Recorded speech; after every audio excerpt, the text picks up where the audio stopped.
এই শহীদ মিনার থেকেই চুক্তি কোটা সংস্কার আন্দোলন শুরু হয়। আগস্ট ৩ এই শহীদ মিনার থেকেই শত শত ভাইয়ের রক্তের উপরে, লাশের উপরে দাঁড়িয়ে এক দফা ঘোষণা হয়। আগস্ট ৫, এই আগস্ট ৫-এই বাংলাদেশের ছাত্র জনতার ঐক্যবদ্ধ লড়াইয়ে খুনি হাসিনা দেশ থেকে পালিয়ে যায়। ওই জুন ৫ থেকে আগস্ট ৫-এর যে লড়াই, সে লড়াই কি শেষ হয়ে গিয়েছে? আমাদের সংগ্রাম কি শেষ? আমাদের সামনে এখনো খুনিরা, খুনিদের দোসররা এখন উন্মুক্ত ভাবে চলাফেরা করে।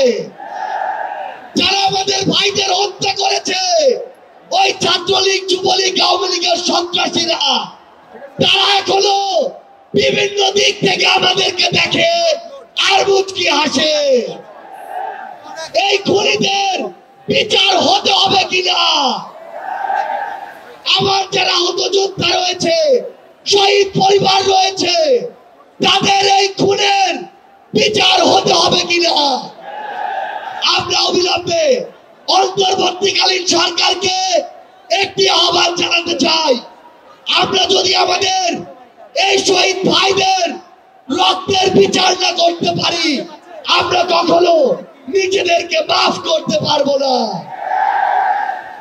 আমরা স্পষ্ট করে একটি কথা বলতে চাই, অন্তর্বর্তীকালীন সরকার এখনো যেই জায়গায় আটকে আছে, আমাদের সিন্ডিকেট গুলো ভাঙতে হবে।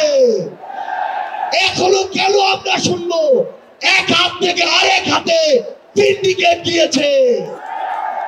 তাহলে আপনারা আপনাদের জায়গা থেকে কি অ্যাকশন নিচ্ছেন? এক হাত থেকে যদি আরেক হাতে সিন্ডিকেট যায়, তাহলে সেই হাত আপনারা ভেঙে দিচ্ছেন না কেন? আমরা অন্তর্বর্তীকালীন সরকারকে আরেকটি স্পষ্ট আহ্বান জানাতে চাই, সেটি হচ্ছে আমাদের এই বাংলাদেশ সকল দেশের সাথে বন্ধুত্বপূর্ণ পররাষ্ট্র নীতিতে যাবে, কিন্তু সেই বন্ধুত্বপূর্ণ পররাষ্ট্র নীতির সুযোগে কেউ যদি মাথায় উঠে বসে, আমরা তাকে মাথা থেকে মাটিতে ফেলে দিতে বিন্দু মাত্র দ্বিধা করব না। আমরা স্পষ্ট করে একটি কথা বলতে চাই, যে খুনিরা এই দেশের বাইরে, এই দেশের মানুষের ঘামের হাজার হাজার কোটি টাকা পাচার করেছে, সেই টাকা ফিরিয়ে আনতে হবে। আমরা স্পষ্ট করে বলতে চাই, ওই গোপালগঞ্জে যে খুনির দোসররা এখনো ঘাপটি মেরে আছে, তাদেরকে আইনের আওতায় বিচার করতে হবে। গোপালগঞ্জে এখনো কিভাবে আমাদের এই অভ্যুত্থানের যোদ্ধাদের উপরে হামলা হয়, আমরা প্রশাসনকে, পুলিশকে স্পষ্ট ভাবে বলতে চাই, পুরো বাংলাদেশে আমাদের এই যোদ্ধাদের, ফ্যাসিস্ট বিরোধী আন্দোলনকারীদের নিরাপত্তা যদি না দিতে পারেন, তাহলে ওই চেয়ারে কোন আইন শৃঙ্খলা রক্ষাকারী বাহিনীর বসে থাকার কোন অধিকার নেই। আমরা স্পষ্ট করে শুধু একটি কথাই বলতে চাই, আমরা এই অন্তর্বর্তীকালীন সরকারের কাছে আমরা এই গণহত্যার বিচার চাই। আমরা সিন্ডিকেট থেকে আমাদের মানুষের মুক্তি চাই। আমরা পাচারকৃত অর্থ ফেরত চাই। আমরা দ্রব্যমূল্য নিয়ন্ত্রণ করে মানুষের স্বস্তি চাই। আমরা আহত যোদ্ধাদের সুচিকিৎসা চাই।